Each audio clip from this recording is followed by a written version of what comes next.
Hi, welcome to YoYo TV. రాజకీయాల్లో ఓపిక సహనం ఎంత ముఖ్యమో కాంగ్రెస్ పార్టీని చూస్తే అర్థమవుతుంది.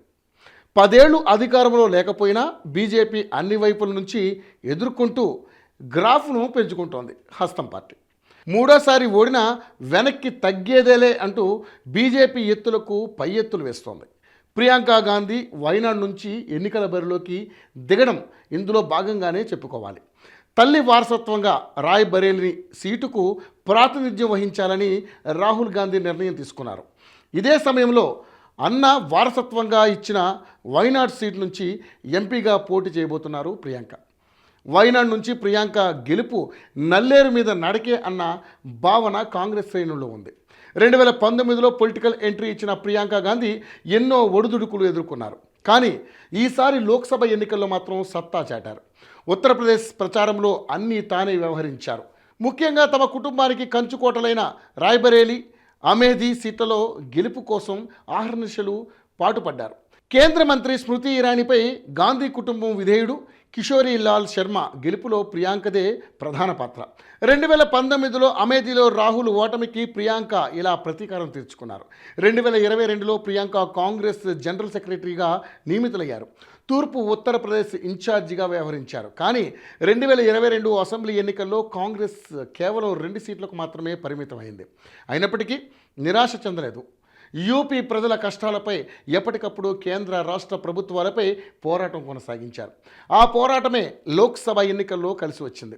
యూపీలో 6 ఎంపీ సీట్లను కాంగ్రెస్ గెలుచుకుంది. 2029 ఎన్నికలకు కాంగ్రెస్ హైకమాండ్ ఎప్పటి నుంచే గ్రౌండ్ ప్రిపేర్ చేస్తుంది. పార్టీ అధికారంలోకి రావాలంటే యూపీ కీలకం. అందుకే రాయ్బరేలీ నుంచి ఎంపీగా కొనసాగాలని రాహుల్ నిర్ణయించుకున్నారు. దక్షిణాదిలో పార్టీ వ్యవహారాలను ప్రియాంక చూసుకునే అవకాశం ఉంది. చూడ్డానికి నాయనమ్మ ఇందిరాగాంధీ పోలికలతో ఉండే ప్రియాంకకు ప్రజల్లో మంచి ఆదరణ ఉంది. హిమాచల్ ప్రదేశ్ అసెంబ్లీ ఎన్నికల్లో కాంగ్రెస్ను ఒంటి చేత్తో గెలిపించారు ప్రియాంక. కర్ణాటక, తెలంగాణ అసెంబ్లీ ఎన్నికల్లో కూడా సుడిగాలి ప్రచారం చేసి పార్టీ విజయంలో కీలక పాత్ర పోషించారు. ఇక 20 ఏళ్ల నుంచి తనకు రాయ్బరేలీ, అమేథీ ప్రజలతో అనుబంధం ఉందన్నారు ప్రియాంక. వాస్తవానికి ఆమె రాయ్బరేలీ నుంచి ఈసారి పోటీ చేస్తారని అందరూ భావించారు. కానీ రాహుల్ గాంధీ అక్కడ నుంచి పోటీ చేసి ఘన విజయం సాధించారు. ఈ నేపథ్యంలోనే వైనాడ్ నుంచి పోటీ చేయడం నా అదృష్టంగా భావిస్తున్నా. రాహుల్ గాంధీ స్థానాన్ని భర్తీ చేస్తా.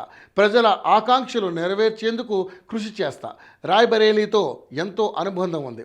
20 ఏళ్లుగా రాయ్బరేలీ, అమేథీ ప్రజలను కలుస్తున్నా. ఆ అనుబంధం ఎప్పటికీ కొనసాగుతుంది. రాయ్బరేలీలో మేమిద్దరం ఉంటాం, వైనాడ్లో కూడా మేమిద్దరమే ఉంటామని ప్రియాంక గాంధీ అన్నారు. అన్న రాహుల్కు తోడుగా నిలబడుతున్నారు ప్రియాంక. కేవలం ప్రచారం చేస్తే సరిపోదని, చట్టసభల్లో తన వాణిని వినిపించాలని ప్రియాంకను కోరినట్లుగా చెప్పారు. ఆమె భర్త రాబర్ట్ వాద్రా ఎంపీగా ఆమె తప్పకుండా సక్సెస్ అవుతారని ఆయన అన్నారు. ప్రియాంకను ఎంపీగా చూడాలని అనుకుంటున్నా. ఈసారి తప్పకుండా ఎన్నికల్లో పోటీ చేయాలని చెప్పా. ప్రచారం మాత్రమే చేస్తే సరిపోదని, ఎంపీగా ఉంటేనే ప్రజలకు న్యాయం జరుగుతుందని చెప్పానన్నారు.